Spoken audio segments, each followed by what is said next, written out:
Good morning, good afternoon, good evening, everyone. Welcome to Mindful Leadership Beyond Borders. This is Betska, the Guru Coach, with my host, Raj Vashisht from Delhi, India.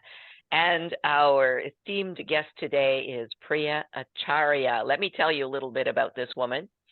She is a versatile professional with a passion for plant-based living and social justice. So, aren't you curious about that social justice phrase? I know I am. So we're going to do a lot of exploration today about Pria. She's got a bachelor's degree in English writing, psychology, certifications in film. Listen to all this. Very versatile woman. Asian studies. Beautiful hair. Yeah, and beautiful hair. Yeah. She's an expert in creating powerful vegan narratives. She's a certified mindfulness teacher, vegan coach, and abuse coach, which is good for all of you to know. She's an author, filmmaker, and animal activist. Wow, what a package in this amazing woman. And she inspires others to embrace a compassionate lifestyle. So welcome, Priya. We're so happy to have you here today. Thank you so much. I'm very happy to be here. Yeah, for sure. So I would like to focus on this topic of mindfulness. We haven't really had a guest in all the 3+ years Raj and I have been doing this. We haven't really had anyone focus on that topic. And it is critical for every human being, every child, every man, woman, and child on this planet. So tell us what is significant about it. And well, first of all, tell us what it is, and then what is significant about it, and why is it important? So take it away. Sure. Yeah. So, I first maybe heard the word mindfulness many years ago, and somebody told me you should look into this concept, and I didn't. And then it came up again when I got divorced in 2017, and I went through abuse recovery programs, and I realized that all of the programs kept referencing this concept of mindfulness as being critical to recovery. And so I became increasingly curious about it, and I took a course, and then I wanted to know even more. And so I joined a 2-year certification program with Tara Brach and Jack Kornfield.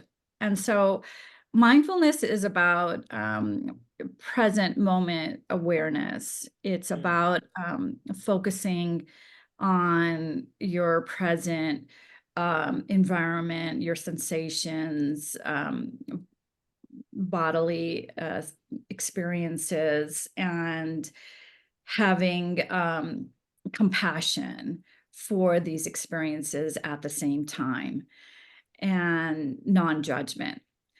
So I wanted to understand more as an abuse recovery coach, how I can utilize this tool, partly for my own healing, to be somewhat of a guinea pig in the program, to be able to state from firsthand experience, this is how mindfulness helped me to recover from trauma, and to be able to offer it to clients accordingly.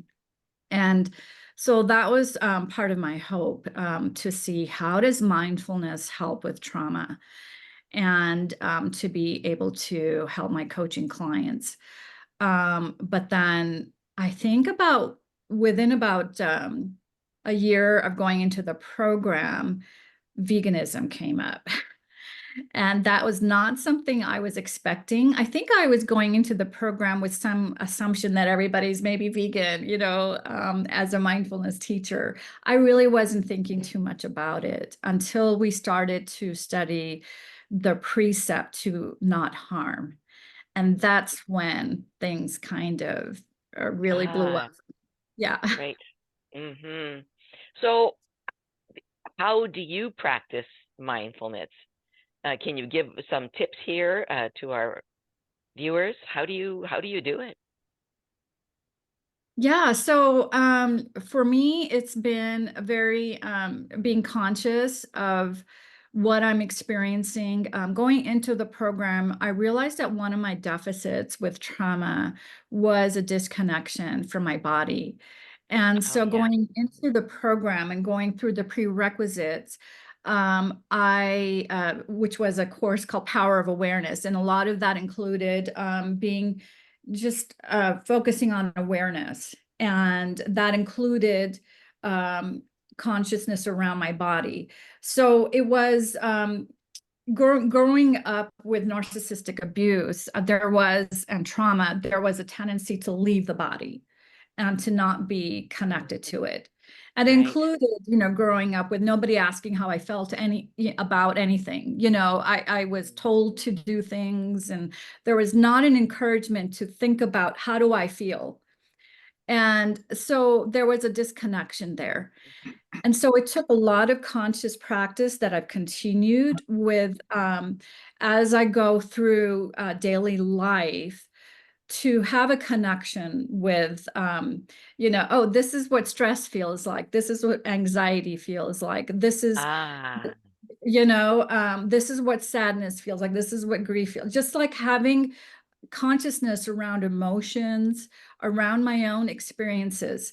And I even would turn it into a game, as I was on retreats, and like, even came up with names like this is Priya pondering, this is Priya, like even this like having to make it a P word, but just turning it into almost, yeah, like a playful game to get to know myself. This is how I experience life. This is how I respond. This is how I react to something not working right. And it was just developing a consciousness about myself. And going through abuse recovery meant a lot of like consciousness around my feelings because there was so much yeah. discomfort Right.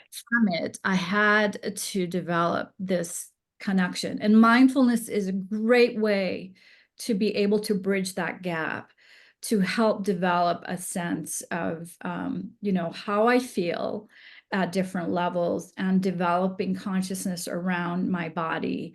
My 21-year-old vegan cat passed July 27th, you Aw, know? so sorry. So yeah, and he was with me for decades, and he died naturally in my arms after Mm. a lot of peaceful moments together.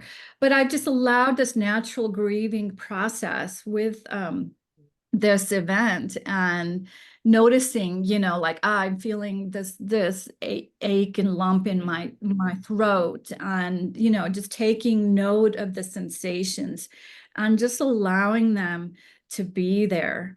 And I think that's been very helpful through the grief. And so that's part of how I practice it, is having a lot of consciousness on my experiences helps Mm. me to get in touch with myself. But I think it's very therapeutic too, because it allows me to be in touch with the different parts of me.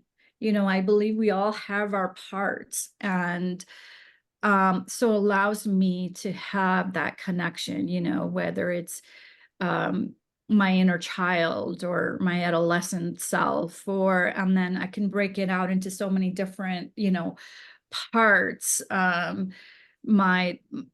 it's my wounded inner child, or my, adolescent self, and being able to connect with those different parts. I think mindfulness helps with having these parts of ourselves show up and be able to see them.